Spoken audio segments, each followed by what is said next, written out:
সামরিক আইন জারির জেরে আনুষ্ঠানিকভাবে অভিযোগ দায়ের করা হলো দক্ষিণ কোরিয়ার প্রেসিডেন্ট ইউন সুক ইয়েলের বিরুদ্ধে।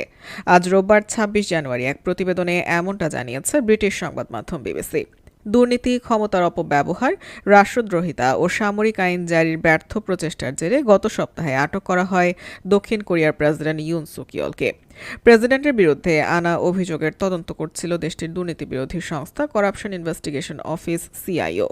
রোববার সংস্থাটির তদন্তের তথ্যের ভিত্তিতে আনুষ্ঠানিকভাবে অভিযোগ দায়ের করা হয়েছে ইউনের বিরুদ্ধে। গেল কয়েক দশক ধরে দক্ষিণ কোরিয়ায় কোনো অপরাধীর বিরুদ্ধে মৃত্যুদণ্ডাদেশ কার্যকর না হলেও অভিযোগ প্রমাণিত হলে আজীবন কারাদণ্ড এমনকি মৃত্যুদণ্ডও হতে পারে অভিশংসিত প্রেসিডেন্টের। উল্লেখ্য, গত ডিসেম্বরে হঠাৎ করে দেশে সামরিক আইন জারির চেষ্টার পর বিদ্রোহের মুখোমুখি হন ইউন সুক ইয়েল। কিন্তু জনগণের তীব্র প্রতিবাদের মুখে মাত্র ৬ ঘন্টার মাথায় তিনি এই আদেশ প্রত্যাহার করতে বাধ্য হন। এর জেরে গত ১৪ ডিসেম্বর ইউনকে দেশটির পার্লামেন্ট থেকে অভিশংসন করা হয় এবং প্রেসিডেন্টের দায়িত্ব থেকে সাময়িক বরখাস্ত করা হয়।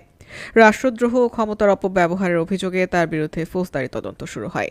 অনেক নাটকের পর গত ১৫ জানুয়ারি প্রেসিডেন্ট ইউনকে গ্রেপ্তার করা হয়। দক্ষিণ কোরিয়ার ইতিহাসে প্রথমবারের মতো তিনিই কোনো ক্ষমতাসীন প্রেসিডেন্ট যাকে গ্রেপ্তার করা হয়েছে।